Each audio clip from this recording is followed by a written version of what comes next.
Welcome back to my channel. Today is the day we build a goat shelter. I'm so excited. We have all of our materials here. I'm gonna start with some, where are they? There we go. 7 pallets, 7 T-posts, and we're gonna start the structure. So that's gonna be the walls, and then we'll go from there as far as framing out a roof. So here we go. Comment, like, and subscribe. As always, I like to show a sketch of what I am hoping to create.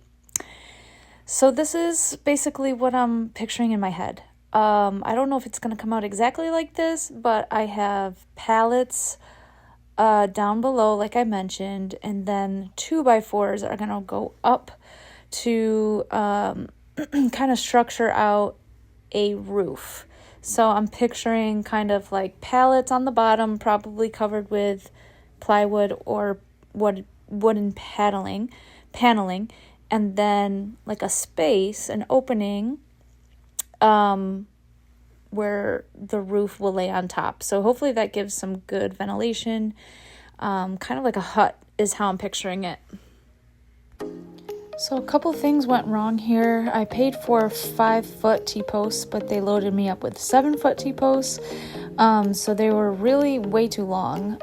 We tried to make it work, and as you can see, they go in all crooked.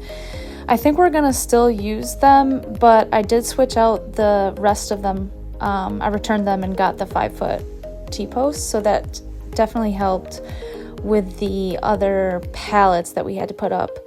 But as you can see, this T-post is just way too big, and it is going in quite crooked.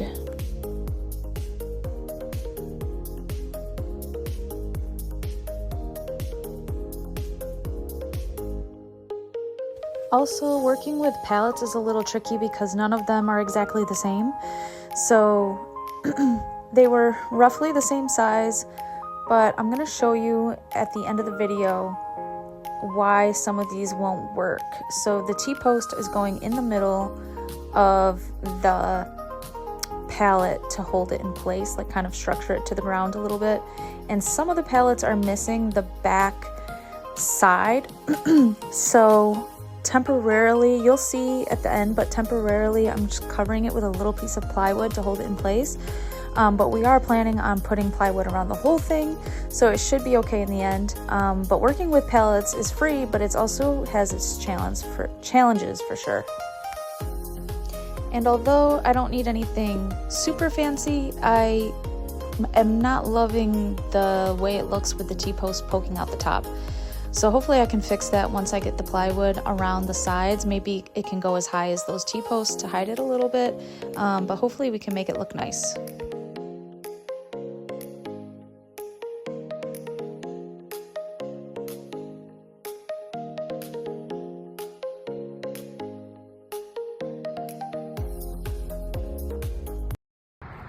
Alright guys, this is what we ended up with. How did we do? So, this is what I was talking about. This kind of pallet doesn't have a back to it, so it won't work. That's why we had to add this just to stabilize it while we build. And then, like I mentioned before, this whole thing should be covered with plywood anyway. Yeah, I don't love how it's looking yet, but hopefully it will come together. So this is what we finished today. We'll pick up where we left off tomorrow. Thanks for watching.